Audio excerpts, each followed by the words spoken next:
You have power of levitation. In the remote, icy Himalayan peaks, ancient monks have reportedly been found alive, sitting in deep meditation and untouched by time. These mysterious figures, seemingly defying death, have sparked both awe and fear among experts. What secrets are they guarding, and why are they hidden in isolation? Whispers of divine rituals and ancient relics have surfaced, leaving the world to wonder if these monks hold knowledge that could reshape humanity or destroy it. What lies beyond the veil of their silence? The monk living in Tibet's harshest conditions. High in the soaring peaks of China's Tibet, where the air is thin and the wind cuts like a blade, stands Rangu Monastery, often described as the highest monastery on earth. The landscape is a never-ending stretch of snow. Temperatures can plummet to levels where humans should not be able to survive. Yet for one monk, this icy realm is both home and sanctuary. He remains there without a fire for warmth and without solid walls for shelter. Many people cannot imagine living in such severe conditions, but he finds peace surrounded by nothing but white drifts and silent skies. No accurate records exist of how long he has stayed at Rangu Monastery, or even what his real name might be. All anyone knows is that he greets each day before sunrise with a ritual that might break most people in minutes. At dawn, he steps outside into the numbing cold and scoops up lumps of snow with his bare hands, letting the sharp chill bite at his skin. His only source of drinking water comes from thawing this ice in his palms. It is a slow, deliberate process as he waits for his body heat to melt the frozen handful. When it finally becomes water, he sips it reverently, as if it carries spiritual essence beyond. Forgoing heat and conventional shelter, this monk has renounced food as well. According to the rare travelers who have observed him, he seems not to eat, or if he does, it is only in the smallest, most occasional portions. Instead of relying on physical nourishment, he draws strength from the deep power of mental discipline. He devotes hours each day to focused meditation, chanting mantras that fill the thin, frozen air with a subtle sense of calm. The emptiness around him is not a torment. It is the means for him to cultivate a state of surrender. He believes that by releasing everything, material comforts, the usual need for warmth, and even the constant drive for self-preservation, he can connect with a divine force. In his understanding, this force is linked to Shiva, often seen as the energy of both destruction and transformation. Embracing those extremes, he dissolves his sense of self into the vastness of nature. Even within the lethal cold, he feels protected by something bigger than himself. This approach highlights how the human mind, trained through rigorous devotion, can expand its limits. In a place where the temperature and altitude alone would exhaust most visitors within hours, this monk finds purpose in the simplest actions. By accepting discomfort and releasing his personal needs, he seems to reach beyond ordinary human capability. Through this quiet solitude on a snowy mountaintop, he teaches that discipline, faith, and mental mastery can reshape our understanding of what is possible in one of Earth's most forbidding environments, the monk who defied gravity. In 2020, a short video made waves on social media, especially on the platform then known as X, formerly Twitter. A woman fully equipped with climbing ropes and a sturdy harness was shown painstakingly scaling what looked like a nearly vertical rocky ledge. Each move she made appeared slow and guarded as she inched her way upward, yet the real spectacle lay right beside her, a monk, bare-chested, barefoot, and without a single piece of safety equipment, glided along the sheer surface as if it were a gentle garden path.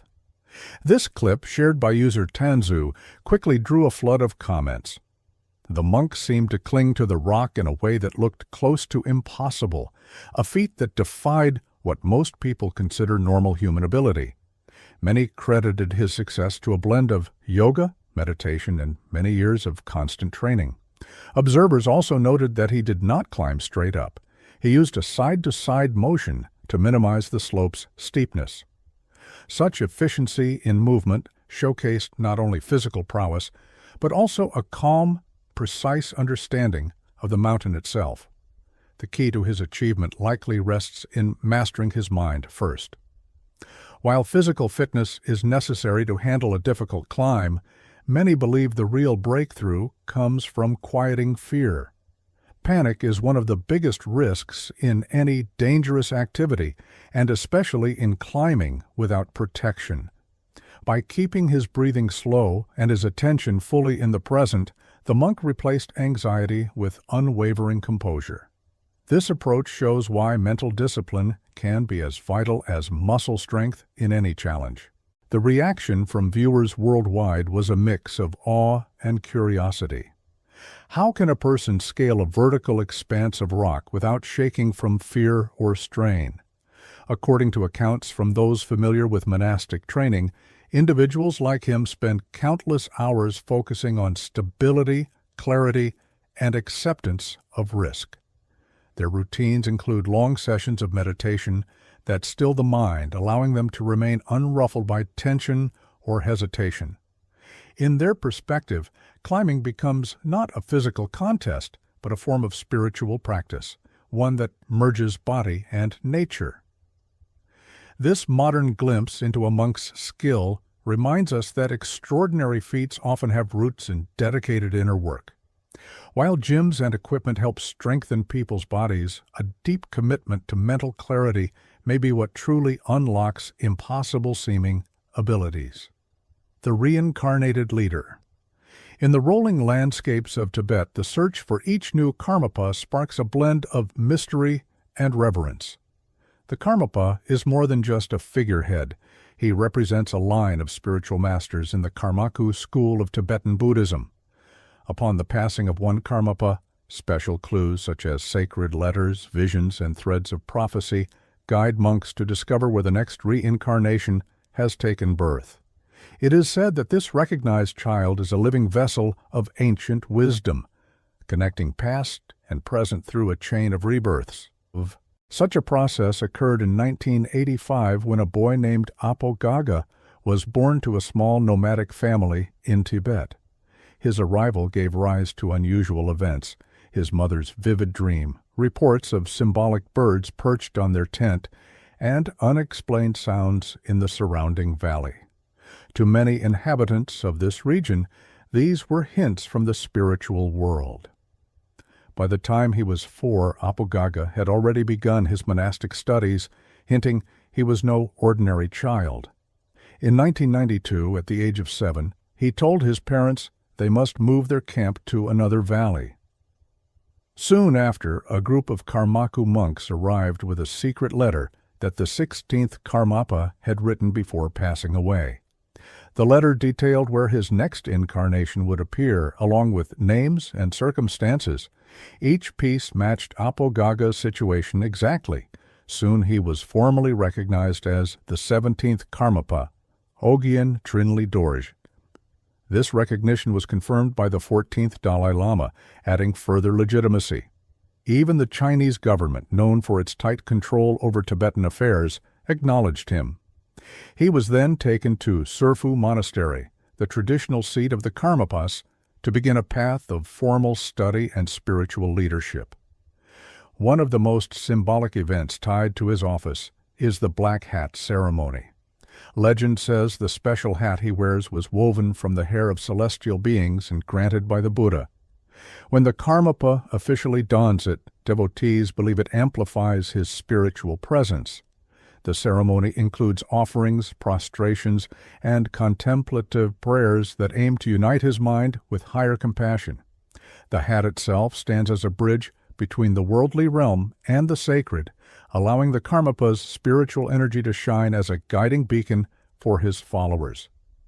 Today, the 17th Karmapa addresses topics that concern both tradition and contemporary life, such as environmental stewardship and peaceful dialogue. His dual role as a guardian of Tibetan Buddhist heritage and a modern thinker demonstrates the fusion of centuries-old teachings with the demands of a changing world. The self-mummified monk. Around 2015, a startling find emerged from an ancient statue of the Buddha. Beneath its outer frame lay a perfectly mummified body.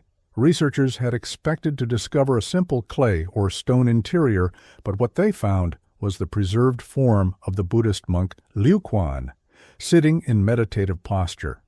Further study revealed that he had not been placed inside after his death. Rather, he had undertaken self-mummification, turning his own body into the statue. Self-mummification is one of the rarest and most grueling practices in certain branches of Buddhism. Participants intentionally prepare their bodies for preservation while alive. The first stage is a drastic change in diet. Normal meals are replaced by small amounts of nuts, seeds, bark, and roots. Fat and moisture, which cause decay, are steadily removed from the body. This slow starvation not only prevents rotting later, but is also seen as a form of extreme devotion, stripping away worldly attachments in the process. Yet that was only the beginning. Luan reportedly drank a toxic concoction made from tree sap. This mix was mild enough not to kill him outright, but lethal enough to repel bacteria and insects after his death. Each sip was a calculated step deeper into a state where his body was being readied to exist without living functions. The final stage of this process involved sealing himself within a chamber. He would sit there, continuing to meditate while ringing a small bell each day to signal he was still alive. When the bell at long last fell silent, the chamber was closed for a set period. Upon reopening, if the monk's body had remained intact, he was honored as a true master who had conquered decay. This honor was given to Luan, whose body stayed intact for centuries. However, the statue held an extra secret. Alongside Luan's form were mysterious inscriptions and symbols carved into the surrounding stone. Some researchers suspect these markings could hold esoteric meditation methods or spiritual guidelines that have been lost over time. Whether or not modern scholars can decode these messages remains uncertain, but they add to the fascination around this monk's monumental sacrifice. Today, Luan's mummified body still intrigues both spiritual seekers and historians. Displayed under protective conditions, it stands as a testament to the length some will go in the name of devotion. Though the idea of self-mummification might seem alien or extreme to most people, it captures an unparalleled level of faith and discipline. Honen and the revolution of Pure Land Buddhism. Medieval Japan was once home to Buddhist schools that placed strict demands on followers both intellectually and ritually. The elite monks often lived in secluded temples high in the mountains, rigorously studying sacred texts and devoting themselves to detailed meditation practices. Common people, farmers, merchants, outcasts, were largely excluded from these traditions. The notion that ordinary individuals could attain salvation or enlightenment seemed unattainable to those outside the privileged circle. Enter Honen, born in 1133, who became a pivotal figure in shifting these rigid traditions. He started out within the Tendai school, an elite branch of Japanese Buddhism, where he formed a solid grounding in religious texts and ceremonies.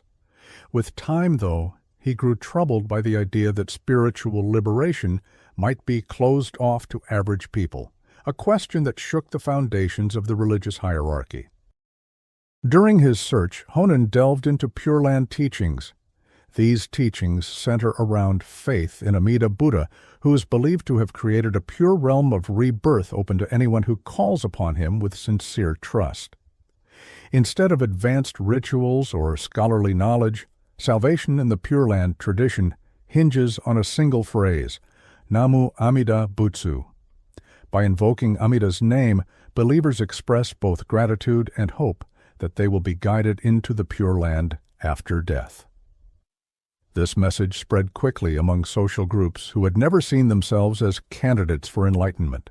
People who had no time or resources for monastic life now realized that spiritual grace was not a locked door. Honen's approach triggered a strong backlash from established monks and authorities. They saw it as a threat to their status and doctrines. Eventually, a crackdown arrived. Honen was accused of heresy and exiled in 1207, and some of his followers faced persecution, yet the core of his message proved unstoppable. Even from exile, Honen kept teaching that true faith in Amida Buddha could lift anyone, even those considered unworthy by society, into a realm of universal benevolence. Before his passing in 1212, he founded the Jodo school of Pure Land Buddhism, which remains one of Japan's most practiced forms of Buddhism today. The monk who became a statue. In a temple called Wat Hunaram on Thailand's Koh Samui Island, visitors can see something truly astonishing, the upright preserved form of the monk Luang Pho Deng, who passed away in 1973.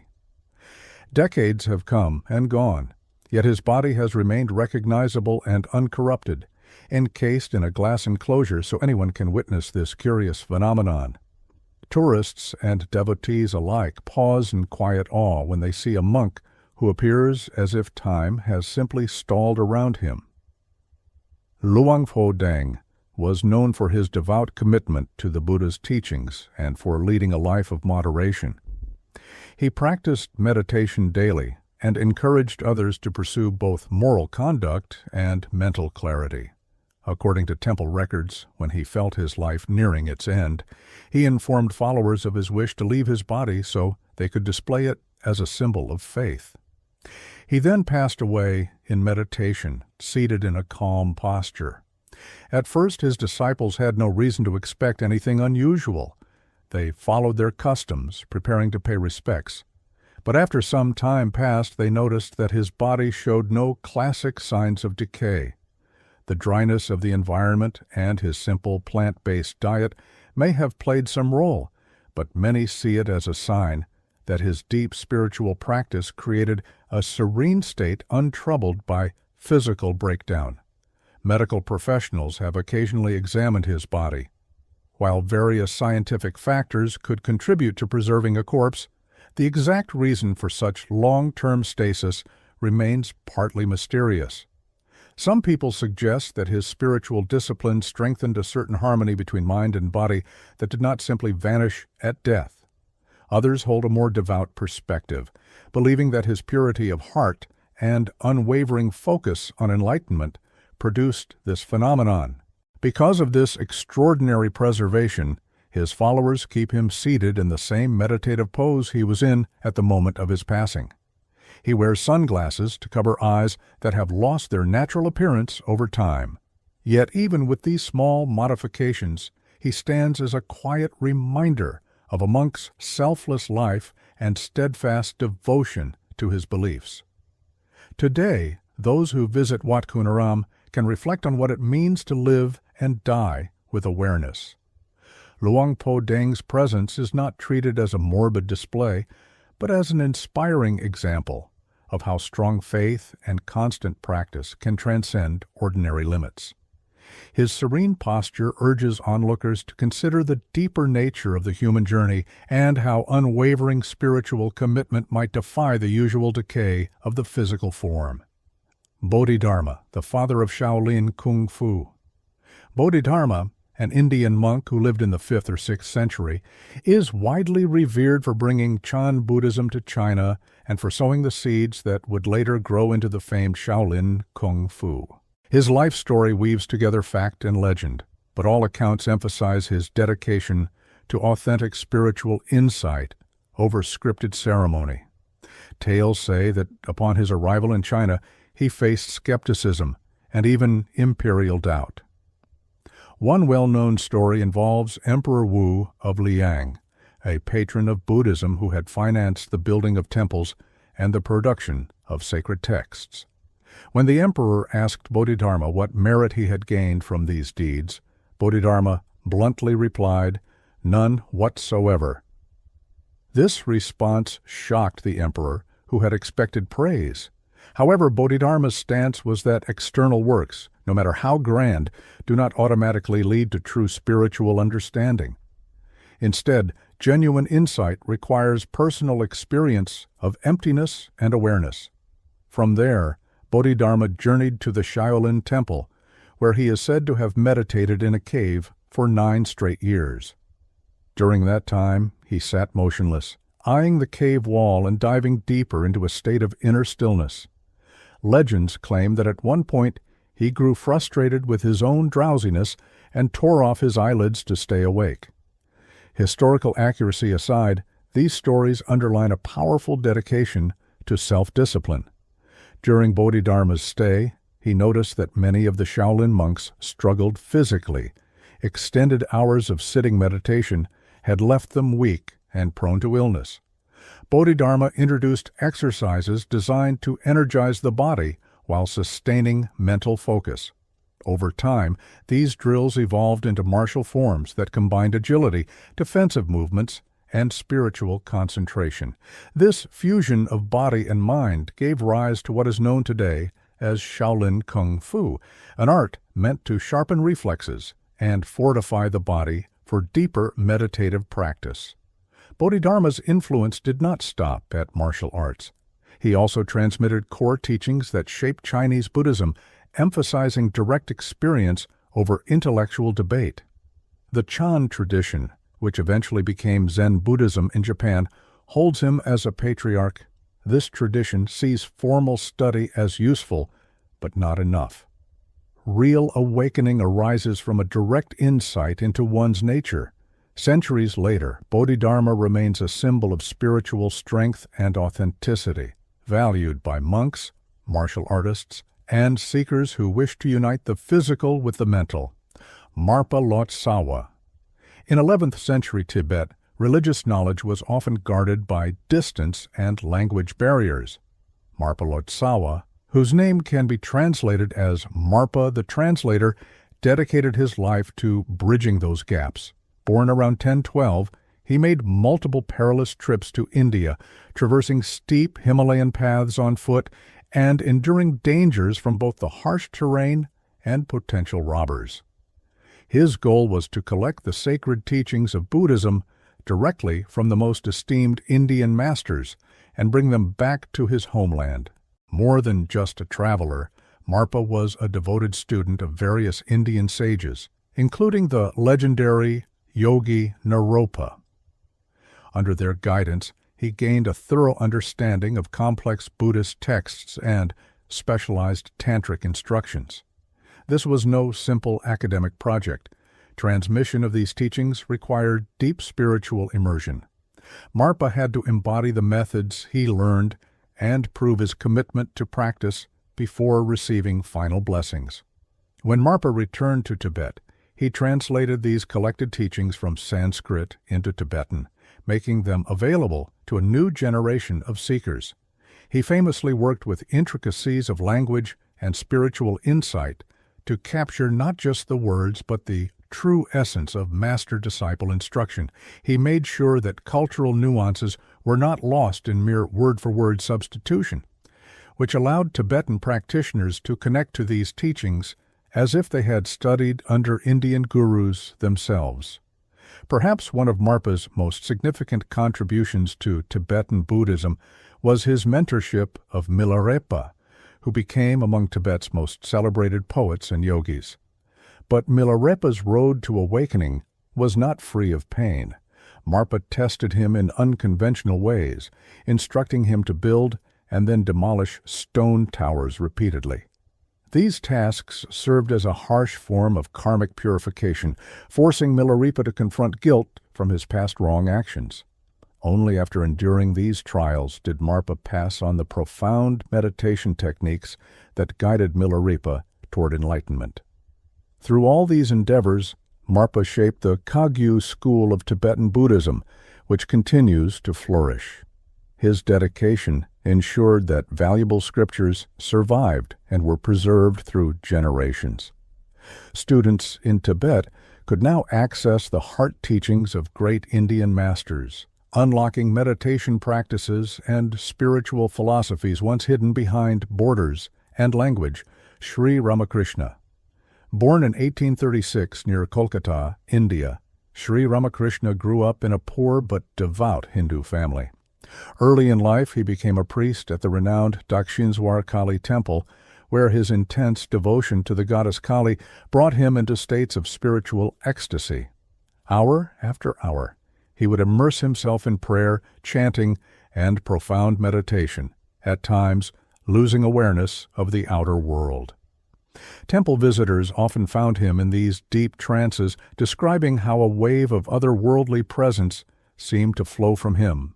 Yet Ramakrishna's spiritual hunger could not be contained by one path alone.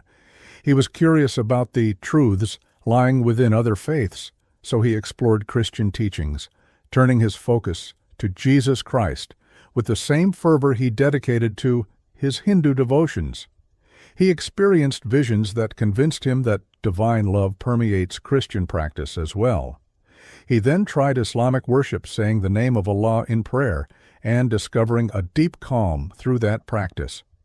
According to Ramakrishna, these parallel paths led to the same heart of devotion and unity. His message, simple yet transformative, was that every religion can serve as a unique doorway to the same ultimate reality. This inclusive viewpoint broke barriers at a time when cultural and religious lines were drawn firmly. Many came to see him not just as a holy man, but as a living embodiment of religious harmony. He taught that even though beliefs and rituals differ, they are all valid means to experience divine grace. Among his students, the most influential was Swami Vivekananda, who later brought Ramakrishna's teachings to global attention through lectures and public appearances abroad. Vivekananda showed how Ramakrishna's vision of oneness could resonate with people outside India. He established the Ramakrishna Mission and Math, organizations devoted to education, charitable work, and the practice of merging spiritual and social progress. Sri Ramakrishna's entire life was a testament to the idea that faith can be both intense and expansive. He used humility, stories, and hands-on demonstrations to share his wisdom. Rather than imposing dogmatic rule, he showed that devotion does not have to be narrow or separated by sectarian divisions. Today, his teachings still inspire countless seekers who walk many spiritual paths. Ramakrishna remains a figure who proved that devotion, love, and understanding can transcend boundaries and point to the unifying essence at the core of all faiths, the 200-year-old mummified monk in Mongolia. In the wide, cold steppes of Mongolia, a remarkable discovery stunned scientists and spiritual communities alike.